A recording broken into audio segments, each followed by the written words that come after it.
आगे बढ़ेंगे। एक और बड़ी खबर आपको बता देते हैं। सीएम उमर अब्दुल्ला ने कुलगाम आतंकी हमले की निंदा की है। सीएम उमर अब्दुल्ला ने बेगुनाहों की मौत पर दुख जताया है। मृतक के परिवारों को 10-10 लाख रुपए के मुआवजे का ऐलान किया है। मुख्यमंत्री राहत कोष से मृतकों के परिजनों को मुआवजा मिलेगा। जिला प्रशासन की तरफ से 6-6 लाख की सहायता भी दी जाएगी। आपने देखा किस तरीके से ये पूरी घटना हुई थी। 2 मजदूर उसमें मारे गए थे। दोनों छत्तीसगढ़ के रहने वाले थे। अब सीएम उमर अब्दुल्ला ने बेगुनाहों की मौत पर दुख जताया है। मृतकों के परिवारजनों को 10-10 लाख रुपए की सहायता दी जाएगी मुआवजे के तौर पर। मुख्यमंत्री राहत कोष से मृतकों के परिवार वालों को यह मुआवजा दिया जाएगा। जिला प्रशासन की तरफ से 6-6 लाख रुपए की सहायता दी जाएगी। तो देखिए, केलाम में यह आतंकी हमला हुआ था। नाम पूछकर गोली मारी गई थी। इसमें 2 लोगों की हत्या हुई थी जो कि गैर कश्मीरी थे, छत्तीसगढ़ के जो रहने वाले थे।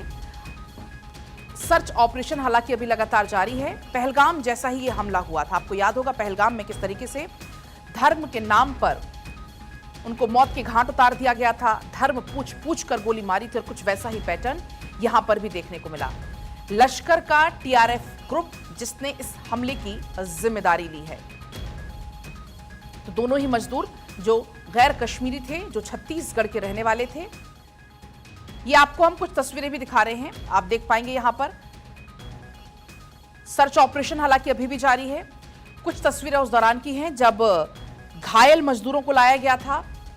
एक मजदूर ने तो इलाज के दौरान ही दम तोड़ा है। उस दौरान की तस्वीरें हैं जब इलाज के लिए लाया गया था। लेकिन अभी भी सर्च ऑपरेशन लगातार चलाया जा रहा है क्योंकि इस हमले की जिम्मेदारी लश्कर के टीआरएफ ग्रुप ने ली है। पहलगाम जैसा ही यह हमला हुआ था। छत्तीसगढ़ के रहने वाले ये निवासी थे।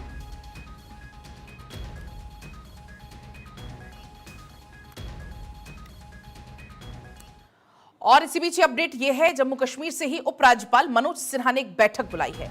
आतंकी हमले के बाद उपराज्यपाल के द्वारा बैठक बुलाई गई है। थोड़ी देर में बैठक होगी। उच्च स्तरीय बैठक है ये, जिसमें पुलिस, सेना, अर्धसैनिक बल के अफसर शामिल होंगे। बैठक में खुफिया एजेंसियों के अधिकारी भी शामिल रहने वाले हैं क्योंकि आपने देखा कि हर बार आतंकवाद को लेकर हर एक मंच से इसका जिक्र किया गया कि भारत किसी भी कीमत पर आतंकवाद नहीं सहेगा। इसको लेकर आपने देखा कि back to back search operations वहां पर चलाए जा रहे हैं। ऑपरेशन शेरावाली नाम दिया गया था। उसके तहत ड्रोन से मदद ली जा रही है। कुछ भी संदिग्ध अगर कुछ नजर आता है तो वहां पर तलाशी अभियान चलाया जाता है। आतंकियों के मददगारों को भी नहीं छोड़ा जा रहा है। जो आतंकियों के जो मददगार हैं उनकी भी कमर तोड़ी जा रही ताकि किसी भी प्रकार से जम्मू कश्मीर में वो अपना स्थान ना ढूंढ पाए, अपना ठाव वो ना बना पाए। ये कोशिश की जा रही है। लेकिन ये जो घटना हुई उसके बाद अब थोड़ी देर के बाद एक बैठक बुलाई गई है। उच्च स्तरीय ये बैठक होगी लोक भवन में। पुलिस, अर्धसेना, अर्धसैनिक के जो बल है, सेना के जो अफसर हैं वो इसमें शामिल होंगे। खुफिया एजेंसी के अधिकारी भी शामिल होंगे। और जाहिर सी बात है इसको लेकर रणनीति बनाई जाएगी। हालांकि अभी भी लगातार सर्च ऑपरेशन वहां पर चलाया जा रहा है। इस तरीके से टारगेट किलिंग करना, धर्म पूछकर गोली मारना।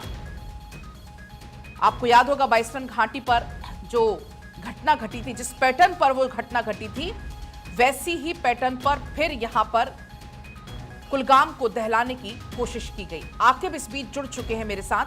आकिब, जानकारी है थोड़ी ही देर के बाद लोक भवन में एक बैठक होने वाली है। उच्च स्तरीय बैठक की होगी और तमाम वरिष्ठ अधिकारी, खुफिया एजेंसियों के अधिकारी इसमें शामिल रहने वाले हैं। हाँ बिल्कुल, कल शाम को जो आतंकी हमला हुआ है दक्षिणी कश्मीर के केलम कुलगाम इलाके में, जहां पे 2 नॉन लोकल लेबर्स को निशाना बनाया गया है। नॉन लोकल लेबर जख्मी हुआ था और उसके बाद उनको अस्पताल ले जाया गया। आज सुबह उनकी भी मौत हुई है और उसके बाद पूरे इलाके को जो है सर्च ऑपरेशन में लगाया गया है ताकि जिसने ये आतंकी हमला किया है उसको अपने अंजाम तक पहुंचाया जाए। और उसके बाद जम्मू कश्मीर के उपराज्यपाल मनोज सिन्हा ने एक ट्वीट करके डीजीपी के साथ साथ सीनियर ऑफिसर से बात की है और उनको हिदायत दी है कि जिसने भी ये हमला किया उनको अपने अंजाम तक न्यूट्रलाइज जल्दी किया जाएगा। और अब से कुछ देर पहले जम्मू कश्मीर के उपराज्यपाल मनोज सिन्हा ने जो है एक बैठक बुलाई है जिसमें डीजीपी जम्मू कश्मीर के साथ साथ जो भी पुलिस के ऑफिशियल्स, सीआरपीएफ के ऑफिशियल्स, इंडियन आर्मी के ऑफिशियल्स हैं उनके साथ यह मीटिंग की जाएगी। और बता दें आपको कि जिस तरीके श्री अमरनाथ यात्रा भी अभी जारी है उस पर भी मेन फोकस रहेगा और उसके साथ साथ यहाँ पे टूरिज्म पीक पे है।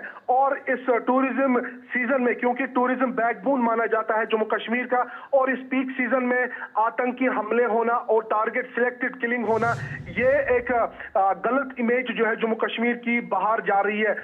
और उस सब पे बात करने के लिए आज जो है खुद जो उपराज्यपाल है उन्होंने एक बैठक बुलाई है, जिसमें सिचुएशन को मॉनिटर किया जाएगा, रिव्यू मीटिंग ली जाएगी, ताकि जिसने भी दिन में ये 2 आतंकी हमले हुए, अभी तक एक जम्मू कश्मीर पुलिस के जवान की शहादत हुई है और उसके साथ साथ 2 नॉन लोकल लेबर्स की मौत यहाँ पे हुई है। इससे पहले भी हमने टारगेट किलिंग देखी है 2022-23 में, जिसमें कश्मीरी पंडितों के साथ साथ 22 अप्रैल 2025 को जो आतंकी हमला, जहां पे उनको बताया गया कि आप किस धर्म से है, तो धर्म के आधार पे जो है उनको मारा गया है। लेकिन यहाँ पे कल नाम पूछ के जो है इनको मारा गया। ये एक गंभीर विषय है और इस गंभीर विषय पे आज खुद उपराज्यपाल ने जो है एक बैठक बुलाई है, जिसमें रिव्यू मीटिंग ली जाएगी और श्री अमरनाथ यात्रा 2026 को किस तरीके से सफल बनाए और इस टारगेट किलिंग का प्रभाव उस अमरनाथ यात्रा पे ना पड़े, उस सब पे आज जो है बैठक होगी। बिल्कुल आकिब, मेरा अगला सवाल इसी से जुड़ा हुआ ही था, क्योंकि हमने देखा कि अमरनाथ यात्रा को लेकर पहले से ही काफी लंबी तैयारियां की गई, लेकिन इसी बीच जब ये इस तरीके से घटना हुई है तो क्या और ज्यादा सुरक्षा सख्त होगी? क्या कुछ और पैटर्न में बदलाव लाया जाएगा? हाँ बिल्कुल, जिस तरीके से हमने देखा श्री अमरनाथ यात्रा 2026 शुरू होने से पहले तमाम डिस्ट्रिक्ट्स में मॉक ड्रिल्स की गई है और जहां पे ये आतंकी हमले हुए हैं, ये गेटवे ऑफ कश्मीर वैली माना जाता है और इन्हीं रास्तों से जो भक्त है वो पहुंचते हैं कश्मीर और पवित्र गुफा का वो दर्शन करते हैं।